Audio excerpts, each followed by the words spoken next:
Buscamos ahora potenciar o mejorar la capacidad mental de una persona en cualquier etapa de su vida.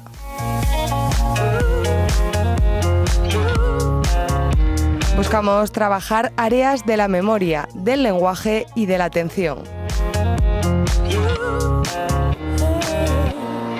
Abrimos nuestra escuela de padres una semana más y hablaremos con Javier Quintero, director de SiKids y jefe del Servicio de Psiquiatría del Hospital Infanta Leonor, sobre entrenamiento cognitivo. Muy buenas tardes, Javier. ¿Qué tal, Sira? ¿Cómo estás? Buenas tardes. Pues muy bien, aquí con la semana encauzándola ya. ¿Cómo la llevas? Bueno, estamos a martes, todavía nos queda mucha semana por delante. Bueno, suficientemente trabajada ya para llegar al fin de semana por un camino tranquilo, esperemos. Sí, sin duda, sin duda. Hablamos hoy de entrenamiento cognitivo, es el tema que nos ocupa, que nos vas a tener que explicar un poco en qué consiste. A ver, yo creo que al final, si rebobinamos en el tiempo, ¿no? Que más que menos a todos los padres, en algún momento nos ha preocupado el desarrollo cognitivo de los hijos, ¿no? En un momento determinado, cuando empezamos a crecer con nuestros hijos, queremos lo mejor para ellos, para generar de alguna manera un escenario de magnífico, de maravilloso desarrollo cognitivo. Es decir, y en ese sentido, ¿qué cosas funcionan, qué cosas no funcionan? Te acordarás seguro o no a lo mejor, pero bueno, hace un tiempo se pusieron muy de moda incluso el ponerles música clásica durante el embarazo, ¿no? Bueno, eso ha demostrado que tiene una validez cero, es decir, eso no funciona mucho. Pero, por ejemplo, hace muy poquitas semanas, a principios del 2017, un colega y amigo de Sant Joan de Déu en Barcelona publicó un artículo estupendo que ha tenido resonancia en todo el mundo, pero muy poquito en España, sobre la importancia de la dieta mediterránea para el desarrollo de ciertas funciones cognitivas, como es la atención. Y es cierto, es decir, que hacemos una dieta mediterránea de verdad, no lo que decimos que es una dieta mediterránea, pues efectivamente eso sí mejora el rendimiento cognitivo. ¿Cómo lo mejora en este caso? En este caso, con la dieta mediterránea lo que se consigue es meter suficiente cantidad de ácidos grasos omega 3, suficiente cantidad de hidratos de carbono de vibración sostenida en momentos importantes de la mañana, y con eso somos capaces de mejorar el desarrollo del cerebro. Y lo que medían sobre todo era la atención y memoria, que eran las dos funciones que medían más, ¿no? Pero en realidad tenemos que tener en cuenta que en un momento determinado lo que nosotros sabemos del desarrollo cognitivo es que es un proceso plástico que empieza incluso antes de nacer, y nosotros a lo largo del tiempo lo que vamos haciendo es generar esa capacidad de desarrollar lo cognitivo. Y eso yo creo que es lo más importante, ¿no? Es decir, por ejemplo, ¿no? Es decir, todas las leches de continuación, hace unos años, solamente aquellas que eran estupendas iban enriquecidas con DHA, ¿no? Con omega 3, ahora todas. Los lineales de lácteos de todos los supermercados, cuando plantean algo enfocado a niños, enriquecido con omega 3. ¿Por qué? Porque sabemos que los omega 3 tienen un papel importante en esa amalgama compleja, pero que es un ladrillo más de la modulación cerebral.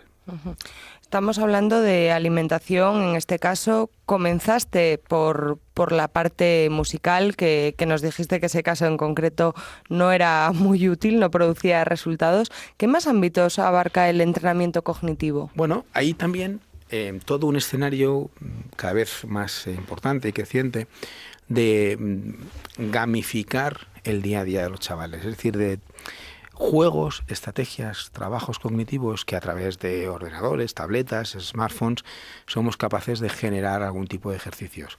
Creo que fue, por lo menos de los que yo recuerdo, que los sacaron de las consultas, que es algo que nosotros llevamos haciendo mucho tiempo. Es decir, yo muchas veces lo comento con mi equipo. Yo la primera vez que me traje un ordenador para hacer estimulación cognitiva fue en el año 91. Me acuerdo que me traje un ordenador Tandy, que era un ordenador que iba a pedales. Parecidos a los Apple de ahora, ¿no? Vamos, casi lo mismo. Por supuesto, pantalla bicolor, etcétera, etcétera, etcétera. Y ahí fui donde yo, después de haber estado una estancia en Estados Unidos, me gustó mucho lo que estaban haciendo de estimulación cognitiva, de rehabilitación cognitiva, y bueno, me traje un equipo y una serie de programas para ponerlo en Madrid. Bueno, pues desde entonces para acá ha llovido, incluso nevado. En Madrid este año poco, pero ha nevado. para intentar de alguna manera ver cómo eso ha cambiado. Y eso ha tenido una explosión. Y la explosión se ha generado en el momento en el cual hemos sido capaces de sacar de alguna manera esas herramientas de las consultas de los médicos y los psicólogos. Ahora bien, como todo en esta vida, es decir, ha habido una eclosión y entre todo el bosque hay que saber de alguna manera, como todo el campo no es orégano, ¿no? Es decir, que hay que saber de alguna manera discriminar qué cosas funcionan y qué cosas no funcionan.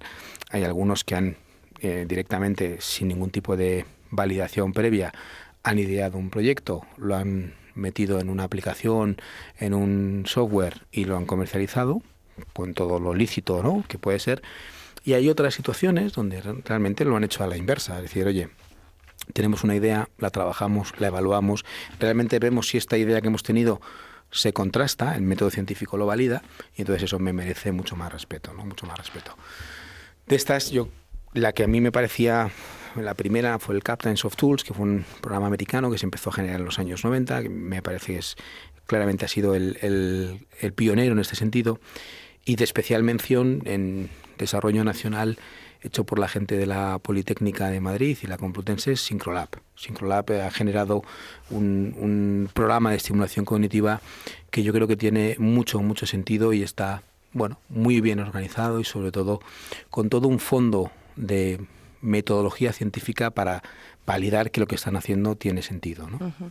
¿Y en qué consiste? O sea, no sé si la gente lo puede utilizar en sus casas o se delimita al ámbito, pues en este caso psicológico. Bueno, en este caso en concreto, los dos que he mencionado son herramientas, es decir, que necesitan un profesional que lo prescriba, ¿no? Es decir, creo que la mayoría de los profesionales pueden tener acceso a ese tipo de herramientas, entonces lo único que necesitan efectivamente es una tableta en casa y un profesional que le prescriba y que le programe. Es decir, porque no es el yo juego a, sino es que alguien decide que quiero trabajar determinadas funciones o determinadas capacidades y ese profesional me programa un trabajo cognitivo diario, cada 2 días y de alguna manera, pues somos capaces de trabajarlo en casa, ¿no? Y me parece que es una manera interesante. Como decía yo, desde los años 90 vengo entendiendo, ¿no?, que en la naturaleza todo aquello que somos capaces de estimular, somos capaces de mejorarlo. Y hay 2 maneras de verlo, ¿no? Lo que llamamos la rehabilitación y lo que llamamos la habilitación. La rehabilitación es una función que tenía, que la he perdido y trabajo para recuperarla. La habilitación es una función que estoy desarrollando y soy capaz de potenciarlo. Un niño que está empezando a crecer y que quiere correr, pues ¿qué tiene que hacer? Correr un poquito todos los días y probablemente hacer ejercicios que le permitan mejorar su capacidad física, ¿no? Entonces, yo creo que es importante que ese crecimiento, desde el punto de vista físico, se haga bajo una dirección de alguien experto, alguien que sepa cuánto es sensato que un niño de 10 años, de 12 años, corra o no corra. Pues desde el punto de vista cognitivo también. Yo creo que desde el punto de vista cognitivo es sensato que haya un profesional detrás que tenga claro qué es lo que hay que trabajar y cómo. Yo no creo en el café para todos, no creo que haya soluciones universales, ¿no? Entonces, yo creo que en ese sentido, buscar herramientas que me permitan mejorar las dificultades que yo tengo, tiene sentido. ¿Que quiero jugar a el juego de Nintendo? Pues también, está muy bien. Si mejor eso que jugar a otros que a lo mejor no tienen ningún tipo de valor añadido, lo miremos por donde lo miremos, pero sí que es cierto que en ese sentido yo creo que tiene mucho sentido empezar a pensar que podemos ayudar a los chavales a hacer ejercicios específicos que mejoran o bien su atención, o bien sus funciones ejecutivas, o bien su memoria, pero que de alguna manera tengan detrás un soporte científico. Pero entonces estamos hablando del momento en el que aparece un déficit, por llamarlo de alguna manera. ¿Sí o no? Es decir, sí, en el momento que aparece un déficit, sin duda alguna, por supuestísimo que sí. Pero, por ejemplo, hay algunos colegios que, por ejemplo, esta herramienta que mencionaba antes, Syncrolab, lo están aplicando. Entonces tienen clases enteras a los cuales les están, de alguna manera, ayudando a funcionar. ¿En qué sentido? Oye, pues dedican un ratito, 5, 10, 15 minutos, y tampoco, cuando el ejercicio tiene sentido y está específicamente dirigido, probablemente más allá de 15 minutos de estimulación cognitiva al día no haga falta. Otra cosa es que podemos dedicarle mucho más, ¿no? Pero es cierto que en ese sentido hay centros educativos que han pensado en mejorar, por ejemplo, la atención. Hemos hablado un montón de veces del trastorno por déficit de atención en estos micrófonos. Hay veces que nosotros la interferencia de mucha tecnología no permite el desarrollo adecuado de la atención en sujetos predispuestos. Ojo que muchas veces hemos hablado cómo se produce el TDAH, genéticamente determinado con una interacción con el ambiente. Si no tengo una predisposición, aunque yo vea mucha tele de pequeñito o le dedique muchas horas a estar con una tableta delante, no me va a afectar. Pero sí hay críos que tienen una mayor vulnerabilidad, por decirlo de alguna manera. Probablemente en estos chavales sí que tenga sentido. A mí me parece que es una experiencia sólida, que en un momento determinado queramos trabajar no solamente la capacidad lectora, que es fundamental, pero también la memoria, por ejemplo, o la capacidad de atención, o la capacidad de autorregulación. Bueno, yo creo que son cosas que tienen sentido.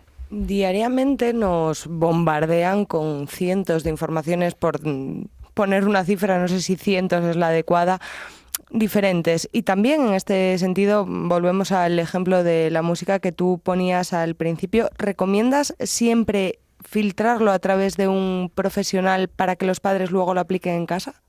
Yo creo que el que yo he mencionado, tanto el Captain como el Syncrolab, y no sé si he dicho alguno antes, o algún otro antes, son de prescripción. Es decir, yo creo que el Captain no lo puedes comprar si no tienes una licencia de profesional asociado, y Syncrolab necesitas un profesional que te lo codifique para que te genere el entrenamiento, ¿no? Hay otros muchos que efectivamente están a accesos, incluso de aplicaciones gratuitas, ¿no? Y que eso, bueno, pues que, insisto, no quiere decir que esté mal, ¿no? Si tú puedes ir al gimnasio por tu cuenta y riesgo, o puedes ir al gimnasio con un entrenador personal, ¿no?